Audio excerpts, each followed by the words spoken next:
성 안토니오 아빠스 기념일에 보내드리는 오늘의 강론. 맑은 하늘 피정의 집 관장 박갑주 세례자 요한 신부의 강론을 들으시겠습니다. 오늘 복음은 마르코 복음 2장 1절에서 12절까지의 말씀입니다. 며칠 뒤에 예수님께서는 가파르나움으로 들어가셨다. 그분께서 집에 계시다는 소문이 퍼지자 문 앞까지 빈자리가 없을 만큼 많은 사람이 모여들었다. 예수님께서는 그들에게 복음 말씀을 전하셨다. 그때에 사람들이 어떤 중풍병자를 그분께 데리고 왔다. 그 병자는 4사람이 들것에 들고 있었는데 곤충 때문에 그분께 가까이 데려갈 수가 없었다. 그래서 그분께서 계신 자리의 지붕을 벗기고 구멍을 내어 중풍병자가 누워있는 들것을 달아 내려보냈다. 예수님께서 그들의 믿음을 보시고 중풍병자에게 말씀하셨다. 얘야, 너는 죄를 용서받았다. 율법학자 몇 사람이 거기 앉아 있다가 마음속으로 의아하게 생각하였다.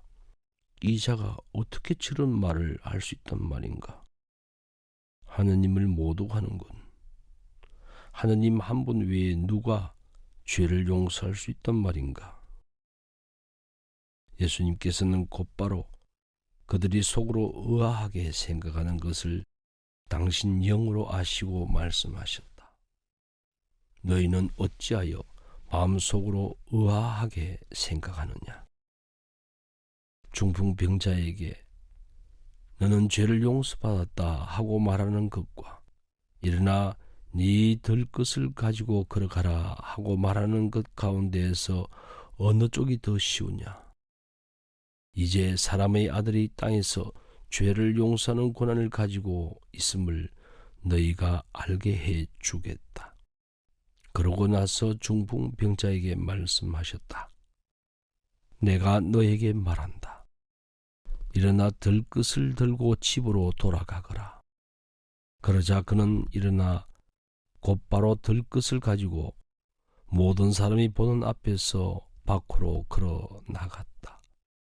이에 모든 사람이 크게 놀라 하느님을 찬양하며 말하였다. 이런 일은 일찍이 본 적이 없다. 부산 가톨릭 평화방송 애청자 여러분, 안녕하십니까?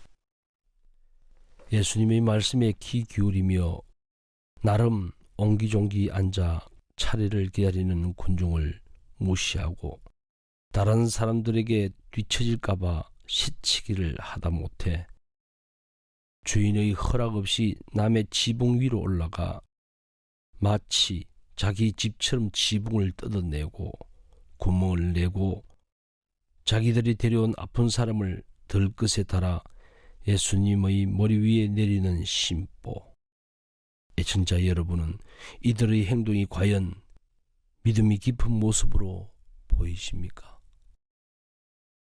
실은 우리가 이렇게 살면서도 자각을 하지 못하는 것은 아닐런지요.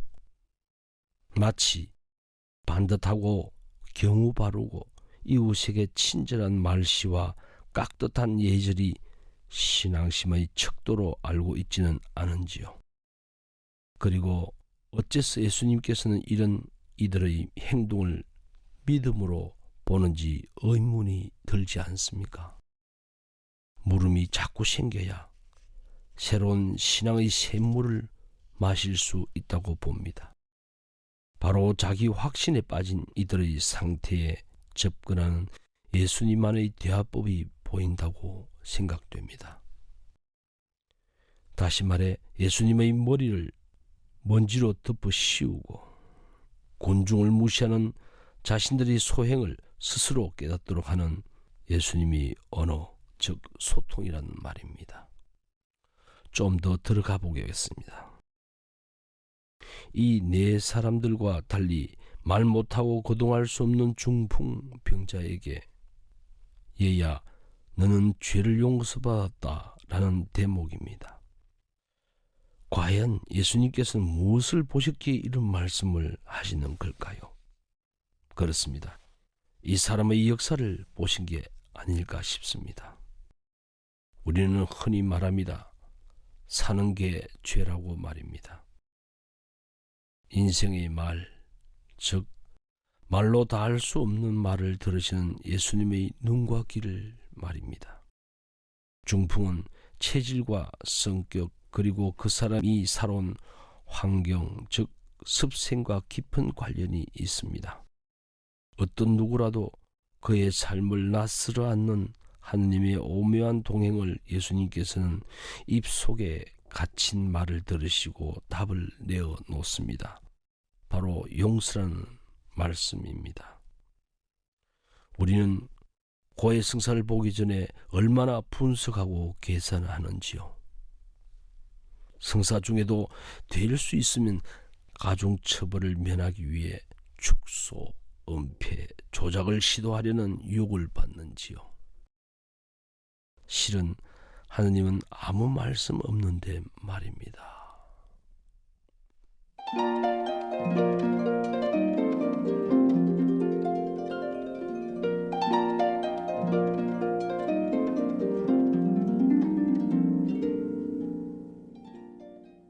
지금까지 박갑조 세례자 요한 신부의 강론을 들으셨습니다. 내일도 박갑조 세례자 요한 신부의 강론이 이어집니다. 오늘의 강론은 매일 오전 11시에 미사가 봉헌되는 오륜대 순교자 성지와 함께합니다.